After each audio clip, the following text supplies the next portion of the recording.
Então vamos agora para a terceira e última parte de nosso vídeo sobre a hipnose, se ela é fato ou fraude. Bom, um quarto ponto aí é a questão da anestesia. Aí nós teríamos alguns resultados mais promissores. Muitos autores dizem que, de fato, em relação à anestesia, a analgesia também, a hipnose produziria alguns resultados mais promissores e que as pesquisas seriam mais conclusivas nesse sentido. Ou seja, ela teria uma eficácia relativa em relação à anestesia e analgesia. Porém, nós temos alguns experimentos que são interessantes para contradizer algumas questões em relação a isso. Por exemplo, tem um experimento do Theodore Barber para dor, em que ele aplica uma tarefa motivacional para um grupo de sujeitos e uma hipnose, indução hipnótica para outro grupo. E aí são experimentos para dor, e experimentos são como? Os sujeitos mergulham o braço em água, em salmour a mais ou menos 0 graus ou menos, e ali você mergulha ali o antebraço todo e isso provoca uma dor muito grande, porque aquela água está assim a 0 graus, e ela se mantém liquefeita porque está em salmoura. Então aquilo provoca uma dor muito grande. O sujeito tem que colocar o braço e deixar o braço ali por um tempo. E o que ocorre? Ali ele fez dois grupos, um grupo com indução hipnótica e o outro grupo com tarefa motivacional. Na tarefa motivacional ele simplesmente dizia assim para o sujeito: pensa aí que não vai doer não. Bota na tua cabeça, mentaliza que você vai conseguir, que não está doendo, que não dói, só bota isso na tua cabeça, ok? E para o outro grupo não era simplesmente uma tarefa motivacional. Para o outro grupo ele fazia uma indução hipnótica. Então antes ele preparava, fazia toda a sugestão hipnótica. Teu braço não é seu, esse braço você não está sentindo, você não está colocando o braço. Vários tipos de sugestões para fazer com que o sujeito não tivesse uma percepção tão dolorosa de mergulhar o braço naquela água congelada. Bom, e aí ele tinha uma escalinha. A escalinha ia mais ou menos de 1 a 10, para o sujeito dizer, a dor de 1 a 10 em ordem crescente, ela foi 1, ela foi 2, 3, 10. Então o sujeito tinha que fazer uma escala e enumerar o tamanho dessa dor. E havia também um grupo no qual não tinha utilizado nada, nem tarefa motivacional e nem hipnose. Então, assim, quais foram os resultados? Os resultados dos dois grupos, tanto que teve tarefa motivacional quanto o grupo que teve hipnose, foi um resultado melhor. As pessoas relataram ter percebido menos a estimulação dolorosa do que no grupo para o qual não teve instrução alguma. Mas os resultados foram muito similares do grupo de tarefa motivacional e hipnose. Ou seja, cadê a hipnose? Cadê a eficácia tão especial e significativa da indução hipnótica?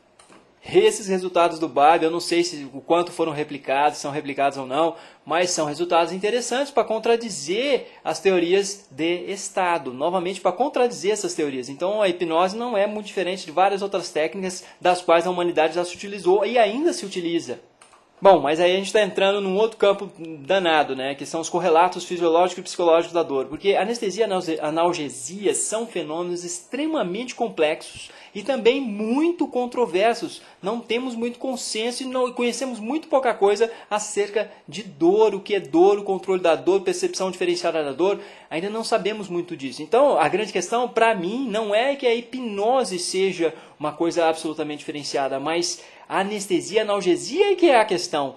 Esse é um fenômeno absolutamente complexo. Essa é a minha impressão. Eu acho que não tem muito a ver com a hipnose ou não. Não é a hipnose. A grande questão é a analgesia e a anestesia. Esses fenômenos são muito controversos e complexos.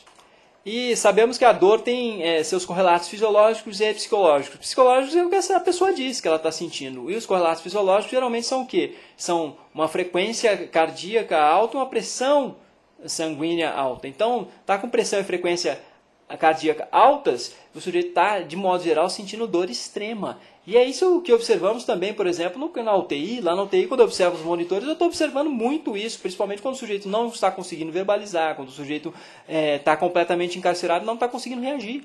E assim, é interessante o funcionamento. A gente não conhece o funcionamento de muitos analgésicos e anestésicos. O funcionamento em termos do que está ocorrendo ali, às vezes é muito obscuro. Vamos pegar, por exemplo, o exemplo da morfina. O sujeito diz que está sentindo dor, mas a dor não o incomoda. Sente dor, mas não está incomodado com isso. Isso não está sendo aversivo. É uma dorzinha ou coisa similar. Diminui bastante, mas a dor sempre permanece quando o sujeito tem a administração de opioides. Isso é o que eu pude ler em algumas referências. E a minha impressão é de que aí as pessoas começam a interpretar de forma equivocada para favorecer a existência da hipnose. Como assim? Elas começam a dizer que o sujeito ainda tem correlatos fisiológicos da dor, mas não tem mais o correlato psicológico. E que isso ocorre com a morfina, isso ocorre também com a hipnose. Logo, a hipnose é absolutamente eficaz, porque o que importa é que o sujeito está dizendo que sente. Será? Será que de fato a morfina impede, não bloqueia esses correlatos fisiológicos? O sujeito administrado morfina ali, ele continua com pressão e frequência altas? Bom, eu não sei, mas assim, não é isso que eu observo lá na UTI. Sim, posso estar enganado, mas não é isso que eu observo.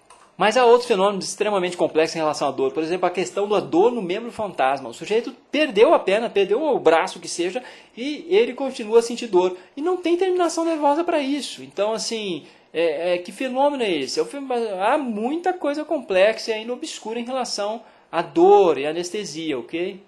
Outra coisa, eu acho muito difícil alguém estar com a pressão sanguínea alta e taquicárdico lá com a frequência cardíaca bem alta e isso não ser desconfortável. Acho muito estranho isso. A minha impressão é de que tem que reduzir sim, esses correlatos fisiológicos para o sujeito deixar de sofrer, deixar de experienciar algo doloroso. E assim, há vários outros experimentos saindo um pouco dessa questão da dor que são muito interessantes. Há um experimento em que o sujeito fazia com 2 grupos a mesma indução hipnótica, mas com um grupo ele utilizava a palavra hipnose e com outro grupo ele não utilizava a palavra hipnose. E as alterações de comportamento eram muito maiores no grupo em que ele utilizava a palavra hipnose. Isso é muito interessante. Os sujeitos tinham uma alteração comportamental, relatavam alterações de consciência quando era utilizada essa palavrinha mágica, hipnose. Obviamente não é uma palavrinha mágica, mas assim, isso está num outro vídeo meu, na análise comportamental da hipnose de palco. Como é que ocorre a utilização dessa palavra hipnose e desses estímulos que a gente utiliza, desses sinais, e que o sujeito pega isso e isso acaba evocando alguns comportamentos-chave. Tem o link aí embaixo, eu boto o link aqui também, fiquem à vontade para assistir. Tem muitos termos técnicos, obviamente, mas eu vou tentar fazer esse vídeo que eu estou indicando para vocês, uma linguagem para leigos. Assim que eu puder, eu faço isso. Tem outro experimento também muito interessante. É o experimento de Martin Orne. Mas o Martin Orne ele é bem pró teorias de Estado. Tá? Bom, o que o Martin Orne faz? Ele faz um experimento onde ele coloca numa sala muitas pessoas que estão simulando que estão sendo hipnotizadas. E essa hipnose de grupo. E no meio dessas pessoas ele coloca alguns sujeitos que não estão ali como sujeitos que são facilmente hipnotizáveis e simplesmente vão ser hipnotizados nessa indução aí de grupo. Então imagina, você está no meio de um grupo lá, tem um monte de cara que está fingindo que está sendo hipnotizado e você não está sabendo, e você é uma pessoa facilmente hipnotizável. Bom, quando todos estavam lá de olhos fechados e bem relaxados, ele simulava uma queda de luz, uma queda de energia. E aí o hipnotista tinha de sair da sala para ver o que estava ocorrendo. O hipnotista saía da sala e não voltava, mas estava todo mundo sendo filmado. E assim, o que ele observou? Ele observou que as últimas pessoas a saírem da sala, as últimas pessoas a acordarem, a despertarem, foram as pessoas que não eram os simuladores. Porque os simuladores começaram a sair para ver o que ocorria. Então os primeiros a sair foram os simuladores. E as pessoas que não estavam simulando permaneciam mais tempo na sala. Eu acho que ele tem que manipular essas condições aí de várias maneiras, há várias variáveis a serem manipuladas. Ele tem que fazer uma condição onde os sujeitos simuladores ficam o máximo de tempo possível para ver se os não simuladores acordam. Então, mas assim, ele observou que o que ocorria? As pessoas que não estavam simulando iam ficando lá. E isso leva alguns a concluírem que, de fato, a hipnose existe, porque os não simuladores... as pessoas que não estavam fingindo foram de fato permanecendo na sala assim, em queda de energia e tal.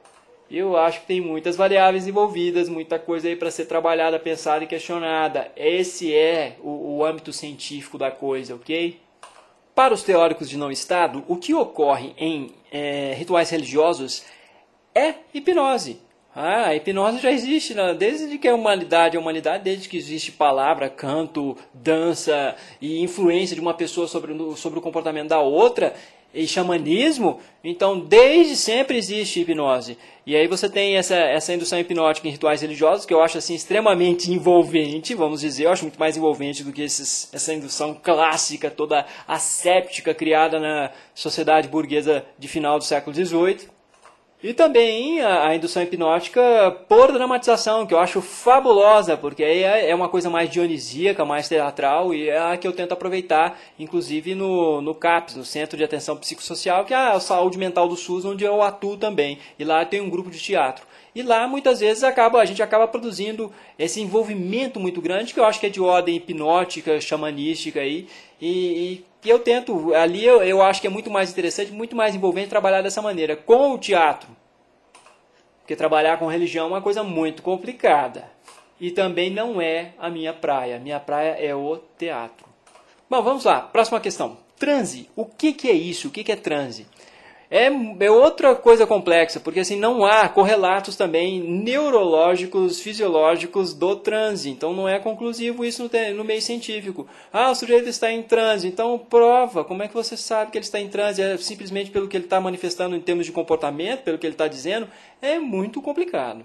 Que fique claro, uma coisa muito simples. Não é porque o sujeito está dizendo que viu tal coisa, que sentiu tal coisa, que de fato tal coisa está ocorrendo ou ocorreu. Uma coisa é o que o sujeito diz, outra coisa é o que o sujeito sente, outra coisa é o que o sujeito faz. Essas coisas são todas diferentes umas das outras. E nós temos que saber fazer essas distinções. E não temos que ser ingênuos e acreditar simplesmente numa ciência do testemunho. Não se faz ciência simplesmente com o testemunho individual, privado de cada um. Bom, mas já está mais passando a hora de fechar esse vídeo. E aí vamos lá. Quando que a hipnose é definitivamente fraude? Eu acho que é muito simples quando ela é definitivamente fraude. Vamos aos pontos. Vamos aos pontos porque eu já falei de quando a hipnose tem é fato de certa maneira, quando que ela de fato é meio factível, tá? Então agora vamos falar quando que ela é definitivamente fraude. Eu acho que é um uso fraudulento da hipnose é difundi-la como uma panaceia, como remédio para todo e qualquer mal. Então aquelas listas enormes, assim, eu sou hipnotista, eu trato dessa enfermidade. Aquela lista enorme de enfermidades e o cara cura tudo com a hipnose. Eu acho que isso é um uso fraudulento e é muito simples, porque é muito desconfiável. Facilmente a gente pode desconfiar disso. A hipnose não é a última Coca-Cola do deserto, não é a primeira nem a última técnica, não é a mais eficaz. Existem várias técnicas, eu acho que isso é conversa mais de vendedor. E aí o sujeito que está fazendo isso, ele exagera a eficácia, ele não fala dos limites, ele não fala do que a hipnose é capaz ou não é. Então assim, tem limites, é uma técnica como qualquer outra que tem seus limites. Você faz uma lista inumerável de coisas que você pode fazer com a hipnose, de benefícios que você pode produzir. Por favor, esse é uso fraudulento, hein? Eu acho assim, o meio científico tem que ser um meio altamente crítico e racional. Então não adianta, se o sujeito não cita pesquisas e experimentos que demonstram os limites e a ineficácia da hipnose em alguns contextos, por favor, ele está no timinho da hipnose, aí está meio esquisito para mim, hein? Outra coisa também é a hipnose de palco. Se você vai lá e faz uma hipnose de palco com recursos de ilusionismo e tudo bem, fez todo aquele ilusionismo. Mas depois você esclarece para o público o que você estava fazendo e como é que é feito cada truque, aí eu acho que é um uso mais científico da coisa, um uso mais acadêmico. Mas muitas pessoas podem usar só para se divertir. Ok, pode usar só para se divertir. Mas o problema é ficar passando essa impressão de que ela só os iniciados têm acesso a ela, de que é uma técnica absolutamente difícil. Aí é um uso meio fraudulento, que não é tão difícil assim, eu já mostrei naquele meu vídeo sobre como fazer hipnose de palco. Acho muito complicado. Você dá aquele show todo e fica parecendo que ele fez mágica, fica parecendo que ele tem poderes excepcionais. E não é nada disso. E se não é nada disso, ele está enganando as pessoas, ok? Tem que ficar claro para o público que aquilo, se for o caso, se ele não quiser entregar o truque, que aquilo é truque, que aquilo é ilusionismo. Isso tem que ficar claro. Se não ficar claro, está sendo fraudulento, assim como qualquer mágico que fica passando a impressão de que tem poderes sobrenaturais e paranormais, como David Blaine andava fazendo uma vez. Então, quer dizer, se o cara começa a fazer isso, ele está sendo farsante. Tá? Não importa, ele pode ser ilusionista, mágico, hipnotista, o que for. Bom, com essa terceira parte, eu encerro a série Hipnose, Fato ou Fraude. É isso, minha gente. Até a próxima. Um abraço.